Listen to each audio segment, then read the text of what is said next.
여러분, 베드로 사도께서 주님은 그리스도십니다. 그리고 하나님의 아들입니다. 이렇게 고백을 했습니다. 예수님께서는 이 베드로의 고백을 칭찬하시면서 내가 이 반석 위에 교회를 세우겠다 하셨고, 그 음부의 권세가 이 교회를 이기지 못할 것이다, 이렇게 말씀하셨습니다. 마지막 구절 좀 띄워주시겠어요? 네, 이 반석이라고 하는 단어가 마지막 18절에 등장을 합니다. 이 반석이 도대체 뭘까? 가톨릭에서는 이 반석을 베드로라고 생각했습니다. 실제로 베드로, 이 피터라고 하는 말은 페트라, 그러니까 반석이라고 하는 의미가 담겨 있습니다. 장로님, 그 식당에 팬을 좀 꺼주시면, 부탁 좀 드려주시면 감사하겠습니다. 가톨릭에서는 이 베드로를 반석이다, 그러니까 여기서의 반석은 베드로를 의미하는 것으로 이해를 했어요. 그래서 베드로 위에 교회를 세운다, 이해가 좀 안 되죠. 사람이 어떻게 교회를 세우나? 그런데 그렇게 생각을 했어요. 그래서 가톨릭에서는 교황이란 제도가 등장을 합니다. 예수님께서 반석, 바로 베드로 위에 교회를 세운다, 그래서 베드로를 첫 번째 교황으로 임명했다. 이것이 바로 가톨릭 교회의 견해입니다. 그런데 이 반석이라고 하는 단어를 가톨릭에서는 우리는 잘못 이해했다고, 우리 개신교는 그렇게 말을 합니다. 실제로 그렇고요. 여기서의 반석은 베드로, 그 반석이란 이름의 그 베드로를 의미하는 것이 아니라 바로 그 이전에 베드로가 고백한 믿음의 고백을 의미합니다. 주는 그리스도시요 살아계신 하나님의 아들입니다. 이 믿음의 고백 위에 주님의 교회를 세운다는 뜻이지, 그 사람 베드로란 사람 위에 교회를 세운다는 의미가 아닙니다. 이 내용은 작년에 1월 달에 재직 수련회 때에 예일장로교회 김종훈 목사님께서 오셔서 한번 이 부분에 대해서 여러분들과 함께 다루었던 기억이 납니다. 그 고백 위에, 그 믿음 위에 교회를 세운 것입니다. 그래서 이 반석은 믿음을 의미하는데, 여러분, 따라서 세상이 감당하지 못할 교회가 되기 위해서는 이 믿음이라고 하는 것을 결코 잃어서는 안 됩니다. 이 교회가 믿음을 잃어서는 안 되는 거예요. 분명히 주님은 살아계신 하나님의 아들입니다, 주님 그리스도십니다라고 하는 이 믿음에 있어서는 결코 절대 흔들리지 않는 그 믿음이 있어야 된다는 것이죠. 자, 그런데 이 반석이라고 하는 단어가 또 등장하는 곳이 있습니다. 그것은 오늘 본문 말씀인 마태복음 7장 24절에서 27절 가운데 있는데요. 여러분, 우리 어려서부터 교회를 다니신 분이나 믿음 생활을 그렇게 오래 하지 아니하셨던 분들은 그럼에도 불구하고 반석 위에 지은 집, 모래 위에 지은 집, 이 두 개를 비교하는 이 말씀은 교회를 다니지 않아도 많이 들어 익숙한 개념인 것입니다. 여러분, 너무나 당연하죠. 모래 위에 지은 집은 금방 무너지죠. 바람 불고 홍수 한번 나서 쓸려가는 겁니다. 그런데 반석 위에 지은 집은 아무리 홍수가 나고 바람이 불어도 무너지지 않는다 말씀하셨습니다. 자, 그렇다면 여기서 이 반석은 뭐냐? 여기서의 반석은 무엇이냐? 라고 했을 때 이것도 아까 우리가 말씀을 나눴듯이 이 반석 또한 믿음입니다. 믿음. 다시 올려주시겠어요? 스크린 괜찮습니다. 계속 띄워주세요. 우리 믿음이에요. 그런데 이 믿음이라는 것이, 예수님을 믿는다는 것, 이것을 우리가 생각하기에는 우리 마음에 대한 것이고, 우리의 생각에 대한 것이고, 이성에 대한 것이고, 정신에 대한 것이고, 마음에 확신하는 것, 이런 것들이 믿음이다, 이렇게 우리가 이해를 대부분 하고 있습니다. 실제로 로마서에서는 10장 10절 올려주시겠습니까? 마음으로 믿어서 입에 의에 이르고 입으로 시인해서 구원에 이른다는 표현이 있어요. 보세요. 믿는데 그걸 마음으로 믿는 거예요. 확신한다는 거죠. 그 확신을 입으로 시인해서 구원에 이른다. 로마서 10장에 이렇게 분명하게 말씀합니다. 믿음은 마음으로 믿는 거죠. 확신하는 겁니다.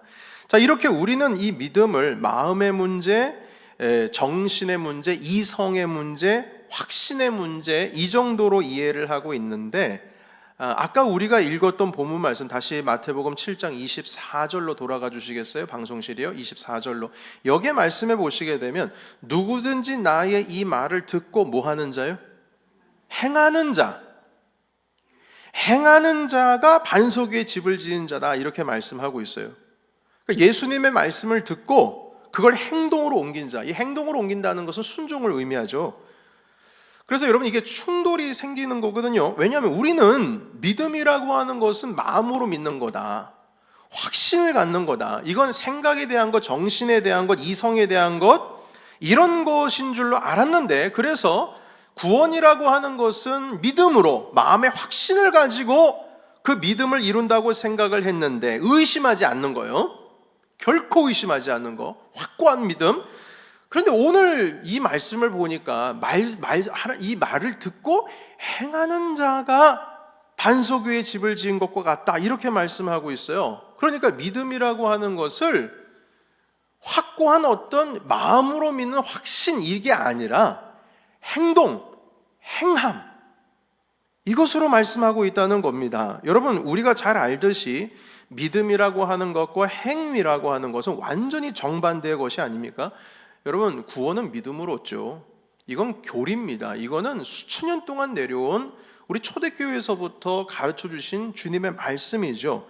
행위로 구원을 얻지 못합니다. 뭘 잘하는 것으로 인해서 구원을 얻지를 못해요. 당연히 믿음으로 구원을 얻죠. 그런데 여기서는 그 믿음이라고 하는 반석 위에 지은 집이라고 하는 개념을 예수님의 말씀을 듣고 행하는 것이 믿음이다, 이렇게 말씀하고 있습니다.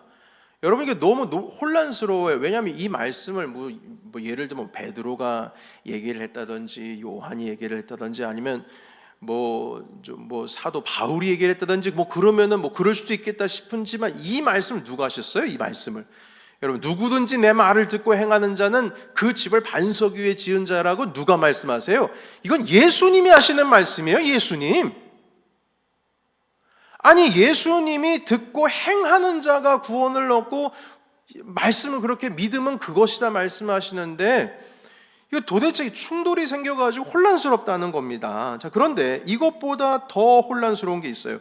그 앞 구절에 마태복음 7장 21절로 한번 돌아가 보겠습니다. 앞으로 돌아가시면요, 21절부터 23절의 말씀을 같이 읽어보도록 해요. 먼저 21절을 읽겠습니다.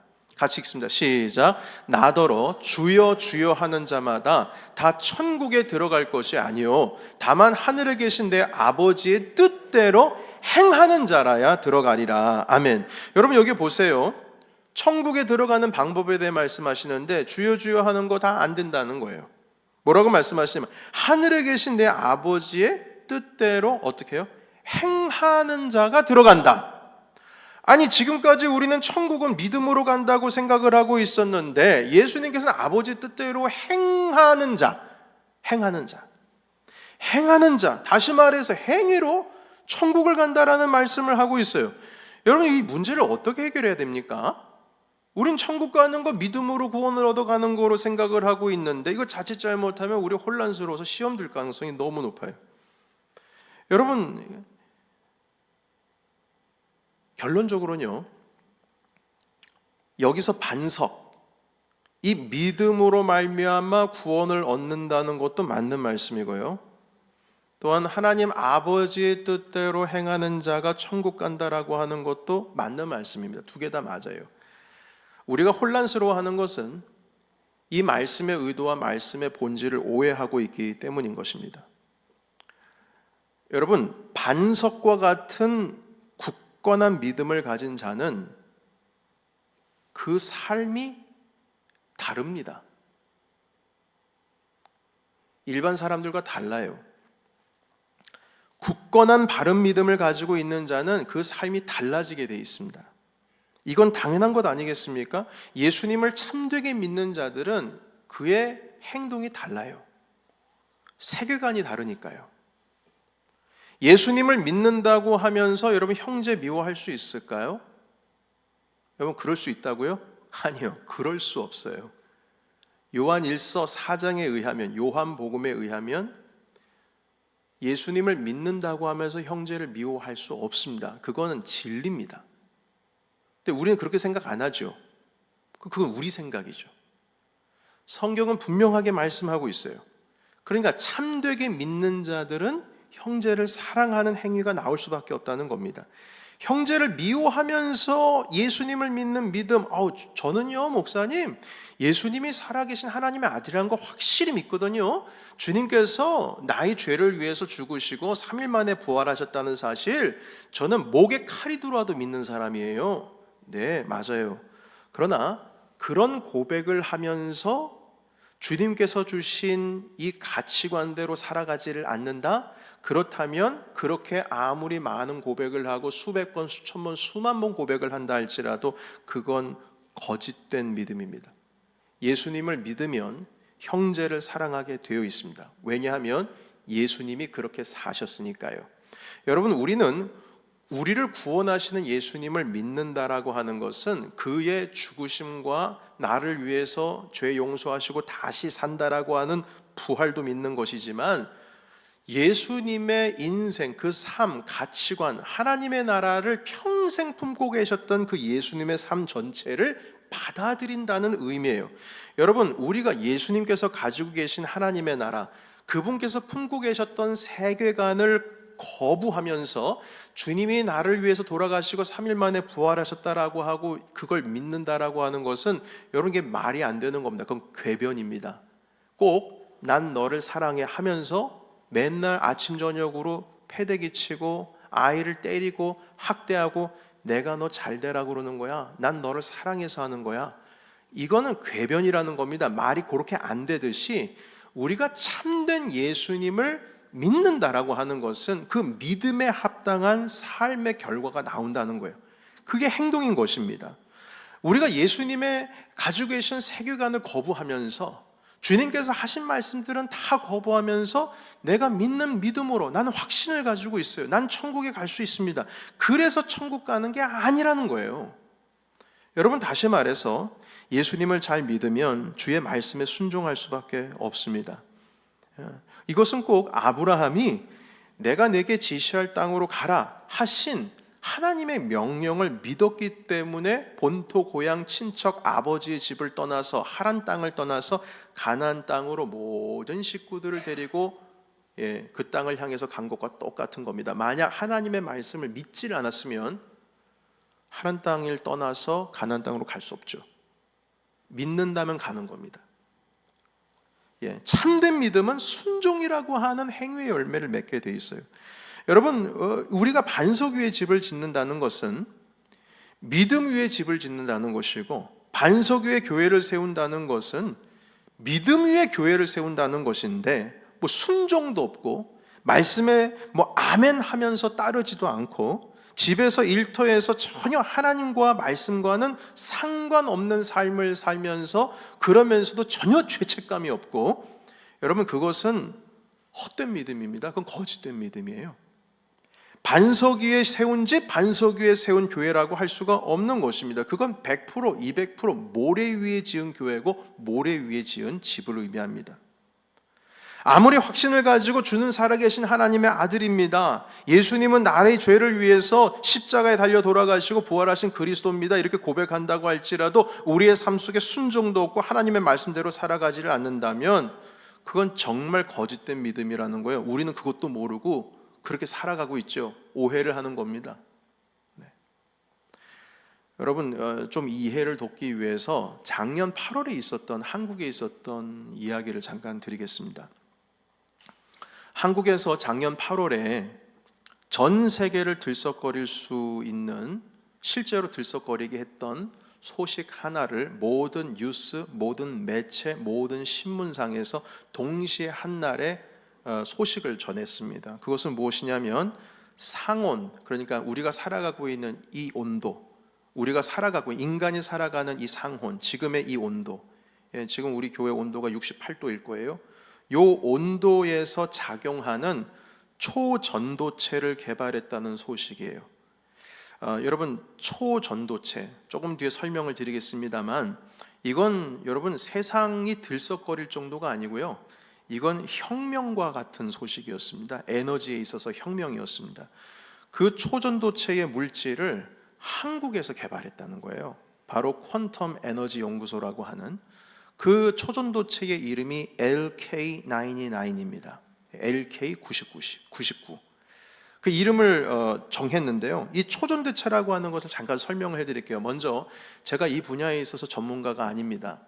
그래서 제가 설명을 드리는 것이 명확한 사실에 근거한다고 할지라도 조금 이해가 좀 다를 수는 있습니다만, 그럼에도 불구하고 우리가 큰 그림을 이해하는 데선 전혀 부족함이 없을 겁니다. 그러니까 제가 이해한 것을 그대로 말씀을 드릴게요.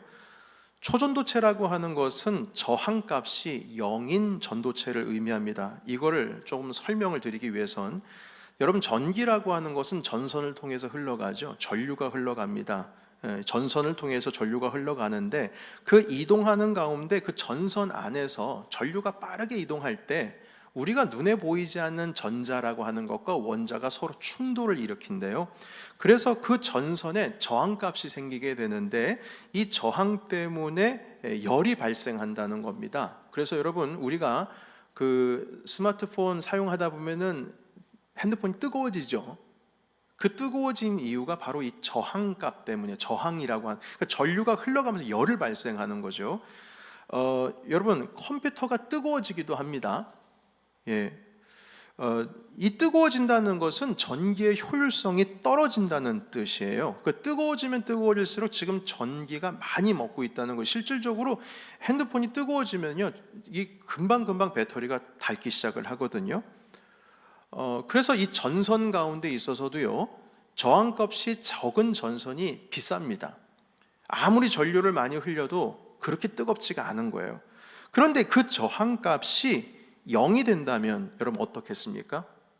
에너지 효율성이 없어요. 그냥 100을 보내면 저쪽에서 100을 받는 거예요. 그런데 이 저항값이 0이 된다면 정말 이건 엄청난 혁명이거든요. 랩탑 컴퓨터가 요즘에 한 10시간 정도 전류 그 배터리 가지고 사용된다면 정말 오래 사용한다, 이렇게 이해를 하고 있어요. 그래서 저도 랩탑을 구입을 하면 항상 배터리 효율이 높은 것을 구입을 합니다. 밖에 나가서도 사용할 수 있도록 하려고요. 핸드폰도 여러분, 스마트폰도 하루 못 가잖아요. 그리고 이 스마트워치도 하루 반, 한 이틀 가나요? 그런데 이 초전도체라고 하는 것이 개발이 되면 여러분, 일주일에 뭡니까? 한 달, 두 달, 석 달도 갈 겁니다. 한 번 배터리를 장착을 하면은요, 전기값이, 이 저항값이 거의 발생하지를 않아요. 높은 여러분, 전압을 높이 해야지만 전기가 우리 전역에 이렇게 흩어져 갈 수 있거든요. 그 전압 높이 만드는 그런 송전소 같은 시설 필요 없고요. 전기 자동차 효율성은 말도 할 필요도 없어요. 여러분, 전기 자동차도 한번 충전하면은 가는 그 거리가 얼마 안 되는데, 여러분, 이런 배터리, 초전도체로 되어 있는 배터리로 가면은 여러분 한 달, 두 달도 쓸걸요. 전기 자동차요, 한번 넣게 되면요. 그러면 휘발유랑 값을 비교할 수가 없는 것이죠. 그러니까 모든 전기가 들어가는 기계 효율성이 100%를 쓸 수 있다는 겁니다. 여러분, 그런데 이 초전도체가 오늘날의 이야기가 아니라 이게 원래 1911년에 개발이 되었었습니다. 네덜란드의 한 과학자가 우리가 잘 아는 수은 있지 않습니까? 그 수은을 그 연구를 하는데, 전기 저항값을 측정하는데 마이너스 268.8도에, 그러니까 영하 섭씨로 마이너스 268.8도에 딱 이르러니까 이 수은의 저항값이 제로가 되는 거예요. 이 의미는 뭐냐면은 마이너스 268.8도가 되면 전기가 지나가는데 열 효율성이 100%가 된다는 의미인 것입니다. 그래서 그런데 여러분, 우리는 알다시피 만약 그렇게 된다면은요, 전화기에도 적용을 할 수가 있는 거예요. 그런데 전화기를 마이너스 268.8도로 사용할 수 없잖아요. 여러분, 우리는 다 알다시피 지구에서 가장 추운 곳 해봐야 마이너스 50도, 섭씨 50도 정도, 70도 정도, 그 정도면 정말 극한이라고 하는데, 마이너스 268.8도짜리의 전화기를 어떻게 들고 다닙니까, 여러분? 여러분께서 만약에 자동차가 마이너스 268.8도의 섭씨 그 자동차에 만약에 들어갔다면 여러분, 순식간에 우리는 얼어버려가지고 툭 치면 깨져버릴걸요. 그러니까 이게 현실적으로는 이행이 되지 않는 거예요. 그래서 온 과학자가 1911년도 그걸 발견한 사람은 노벨상 탔습니다. 그런데 그 온도를 조금씩 높이려는 거예요. 그래서 제가 좀 연구된 자료를 보니까 마이너스 130도까지는 올렸대요. 그러니까 130도 마이너스 그 정도에서는 전기 저항값을 0으로 만들 수 있다는 거예요. 지금까지 기술력으로는요. 그런데 대한민국이요, 실온, 우리가 살아가고 있는 지금 이 공기, 이 온도, 이 실내 온도, 여기에서 저항값 0으로 만드는 그 초전도체를 작년 8월 달에 개발했다는 거예요.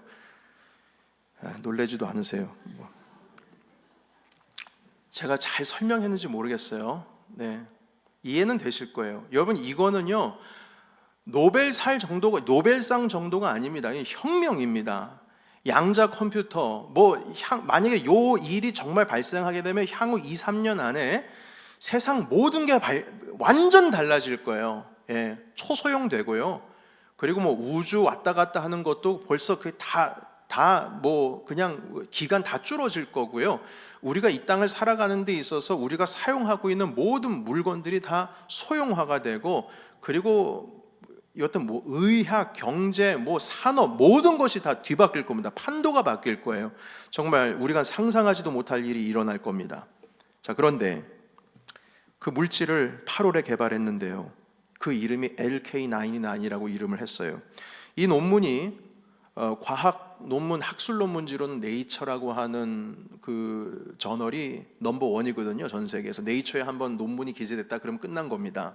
그 과학자는 정말 유명한 과학자간 거예요. 그런데 그 전 세계 유수의 대학에서 그 네이처의 우리 그 퀀텀 에너지 연구소에서 그 논문을 올렸는데, 그 논문대로 이 LK99을 만들려고 실험을 하고 있는 거예요.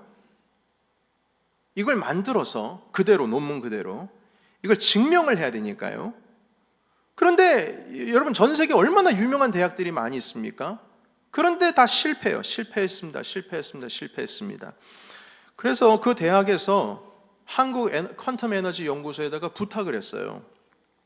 그 시료, 당신이 성공했다라고 하는 그 시료, 실험했던 그 시료를 달라는 거예요.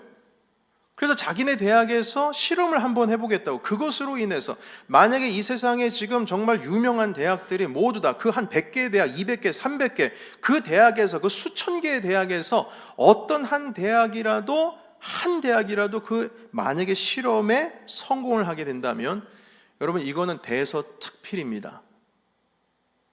그런데요, 지금까지 안타깝게도 그 퀀텀 에너지 연구소에서는 그 시료를 단 한 개도 내놓지를 못하고 있어요.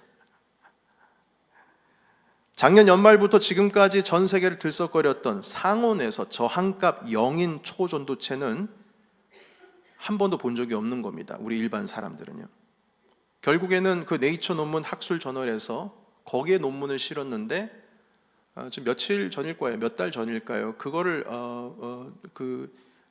논문을 철회했어요. 이것은 논문 철회합니다. 올리지 않겠습니다. 이미 끝난 겁니다. 한마디로 실패한 겁니다. 이렇게 이야기를 했다 이 말입니다. 여러분, 제가 이 이야기를 왜 하냐고요? LK99이 정말 초전도체라고 한국 에너지 퀀텀 에너지 연구소에서 그걸 성공을 했다면 그걸 보여줘야 되는 거예요. 실험에 성공했다는 걸 보여줘야 된다는 겁니다. 아무리 멋진 논문을 쓰고 그런 논문 100편, 1000편, 10,000편 나온다고 할지라도, 그리고 유명한 그 네이처라고 하는 학술 저널에 기재가 되었다 할지라도요, 실험으로 증명이 안 되고 많은 사람들이 일반적으로 그것에 대해서 그게 맞냐, 그 논문 그대로 했을 때 그게 맞냐라고 했을 때 그 실험에 증거가 없으면, 그럼 그건 실패한 겁니다. 그런 존재는 없는 거예요. 초전도체 개발했다는 그 주장을 실험에 대한 성공이 없이, 그런 실험에 대한 성공에 대한 공개가 없이 계속 논문을 통해서 주장한다면 그 연구소의 그 직원, 그 박사님은 거짓말하고 있는 겁니다. 왜냐하면 한 번도 증명을 못했으니까요. 여러분, 믿음도 똑같습니다. 우리의 믿음이 정말 참된 믿음이 되려면 예수님께서 말씀하신 그 참된 믿음, 주는 그리스도시요 살아계신 하나님의 아들입니다, 이 믿음으로 정말로 예수 그리스도께서 우리에게 보여주신 그 믿음, 이게 믿음이다. 이 믿음 위에 내가 교회를 세우겠다 하셨는데, 그 믿음이 정말 참된 믿음이라면 우리의 삶으로 그걸 증명해 보여야 되는 거예요. 그게 행위입니다. 행동으로 믿음을 증명하라는 거죠. 여러분, 정말 참된 믿음, 그 반석 위에 가정을 세우고 반석 위에 교회를 세우려면 정말 우리 가정과 교회는요, 예수님께서 우리의 삶의 주인이 되시고 그분은 지금도 살아계셔서 우리와 함께 하시는 하나님의 아들입니다 라고 하는 고백을 한다면, 그 고백을 우리의 삶 속에서, 우리의 사역으로, 우리의 삶으로, 우리의 성품으로 계속 보여줘야 된다는 거예요. 보여주지를 않으면 그 믿음은 가짜다. 여러분, 그래서 우리가 예수님 믿습니다. 저는 확신합니다. 주님은 살아계신 하나님의 아들입니다. 주께서 내 죄를 위해서 십자가에 모든 짐을 대신 지시고 대속하시고, 그리고 주님께서 3일 만에 부활하신 거 믿습니다. 전 믿어요. 아무리 그 고백을 했다고 할지라도요, 거기서 끝난 게 아니에요. 삶으로 증명해 보이면서 살아가야 됩니다. 이단 중에 구원파라고 있죠. 그 구원파에서 말하고 있는 핵심 교리 중에 하나가 뭐냐면, 자기가 구원을 얻은 그 시간과 날을 알아야 된다는 거예요. 그래서 그분들은 항상 묻습니다. 너 언제 구원받았냐는 거예요. 몇 날, 몇 시, 언제. 그 때가 중요하다는 거예요. 그 찰나가 중요하다는 거예요. 언제 구원 얻었냐. 그러니까 내가 확신해서 내 마음 가운데 예수님이 내 구세주다, 이 확신을 한 그 순간, 그때 그날이 언제냐, 그걸 기억해야 된다. 그걸 모르면 아직 확신 있는 믿음을 가진 게 아니야. 이렇게 말하는 게 구원파입니다. 여러분, 그런데 믿음은 찰나가 아니에요. 구원은 찰나가 아닙니다. 어떤 순간이 아니에요. 진짜 믿음은요, 과정에서 나타납니다. 찰나, 순간이 아니라고요. 아니, 그 순간만큼은 내가 예수님이 나의 구세주라고 하는 사실을 받아들이고 확신하고 그 날도 기억하고 그 시간 기억하면 뭐합니까?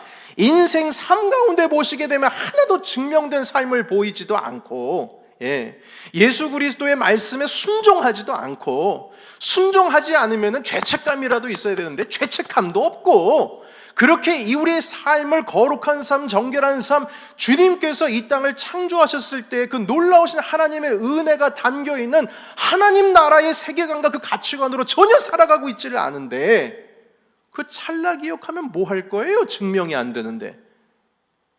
그 퀀텀 에너지 연구소라고 하는 데에서 초전도체를 8월 달에 몇 날 몇 시에 연구해가지고 완성했다라고 논문에 기재해봐야 뭔 소용이 있어요? 증명이 안 되는데.